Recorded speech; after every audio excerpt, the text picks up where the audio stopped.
নমস্কার, আমি অলকা। আমার ডেইলি ব্লগে তোমাদের সকলকে স্বাগত জানাই। আজকে আবার একটা নতুন ব্লগ নিয়ে তোমাদের সামনে চলে এসেছি। আজকের ব্লগটা একদম একটা ছোট্ট একটা ব্লগ তোমাদের সামনে তুলে ধরলাম। এখন বেশ ভালোই শীত পড়ে গেছে। জানি না অন্যদিকে কেমন শীত পড়েছে, বাট চিত্তরঞ্জনে কিন্তু বেশ ভালো রকম শীত পড়ে গেছে। তাই অধিকাংশ সময় আমরা বাগানেই কাটাই বলতে পারো সবাই। আর এই কারণে যেন আমার হাতের কাজগুলো বেশ ডিলে হয়ে যাচ্ছে, কারণ ঘরে ঠান্ডার মধ্যে বসে থাকতে একদম ইচ্ছে করে না। মন বলে কখন যেন বাইরে যাই, বাগানে এই রোদ্দুরে বসে থাকি। কিন্তু যে কাজগুলো বাইরে করার মতো সম্ভব সেগুলো আমি বয়ে নিয়ে যাই বাইরে, আর সেগুলো এইভাবে রোদের আলোতে করে থাকি। কিন্তু যেগুলো মানে আর মনে হয় না যে এত জিনিস বাইরে নিয়ে যে করি, সেগুলো আর করে থাকি না।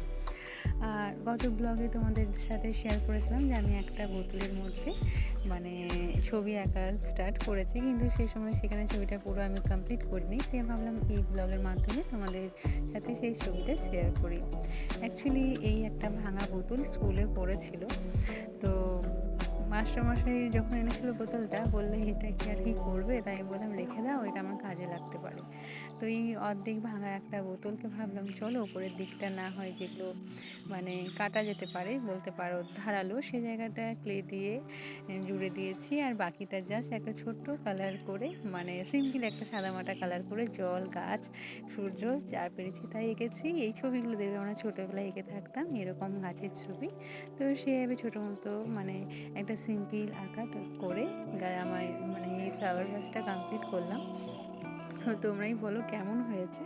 আর আমার কাছে এই মানে এই আর্টিফিশিয়াল যে ফুলটা ছিল সেটা রাখারও একটা জায়গা ছিল না, তাই ভাবলাম চলো এটার জন্যই করে ফেলি। তো আমি দেখলাম বেশ কালার কম্বিনেশন এমনি ভালোই লাগছে দেখতে। তো যখনই মাস্টারমশাই দেখলো তখন বললো, মা এমা এটা কি ওই ভাঙা বোতলটা? আমি বললাম হ্যাঁ, সেই ভাঙা বোতলটা। ওর দেখে তো বেশ খুশি হয়েছি, আর বাকিটা সবাই দেখে খুশি হয়েছে। তো তোমাদের কেমন লাগছে নিশ্চয়ই কমেন্টে একটা জানিও। আর বিকেলবেলা মা বলেছিল একটু ডাবর মোড় যাবো, তাই আজকে আমার একটু ডাবর মোড়ে যাওয়া মানে স্কুটি নিয়ে অনেকটা দূর। প্রথমবার গিয়েছিলাম, অবশ্য ছোট ছোট স্টেপ করলেই কিন্তু বড় দিকে আমরা পৌঁছাই।